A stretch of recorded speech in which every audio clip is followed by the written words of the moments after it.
Zərərə satışların son günləridir. Artıq bir neçə günə mağaza bağlanır. Siz də gəlin bu fürsətlərdən yararlanın.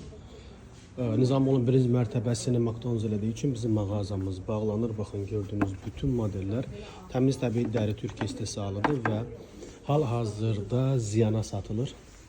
Yaxınlaşın mağazamıza. Baxın, gördüyünüz modeller təmiz təbii dəri, 2 kil komple dəri, içliyinə qədər dəridir. Cəmi 50 manata satılır. Baxın, Elle'nin modelidir. Türkiye'nin müxtəlif firmalarıdır. Bunlar Elle'dir, Tucino'dur.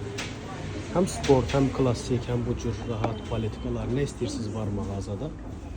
Ve Tony Bellucci çantalarda hal-hazırda indirimdedir. Tony Bellucci çantalarda 50% indirimle alabilirsiniz. Hamısı bax, Loro Piano'nun bu cür gözəl modellərdir. Hem kişi, hem qadın modelləri, eynəklər cəmi 10 manata düşdü hal-hazırda. Digər müştərilərimiz kimi siz də gəlin, bu fürsətlərdən yararlanın.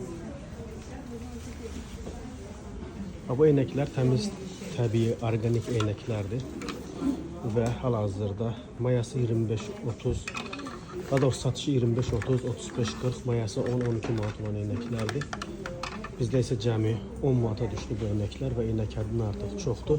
Son günlərdə həm bəylər üçün, həm də xanımlar üçün eynəklər var.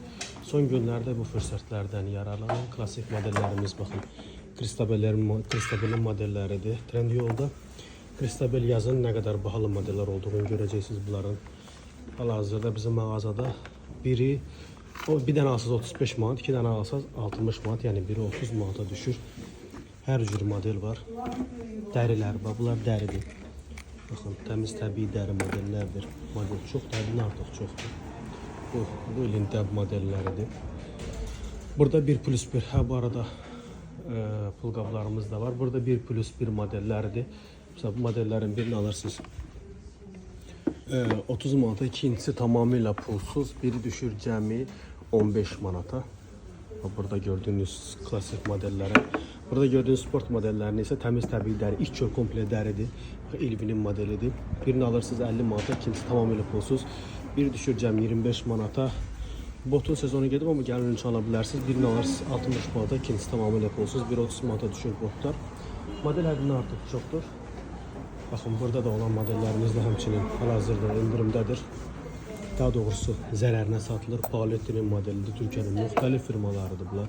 Baxın, Paletti'nin modellerinin mayası 50-52 dolar olan modellerdir. Bizdə isə hal-hazırda bütün modeller zərərinə satılır. Siz də gəlin bu fürsətlərdən yararlanın mağazada. Burada kişi modellerimiz de var. Kişi modelləri də cəmi 50 manatdır. Təmiz təbii dəri modellərdir.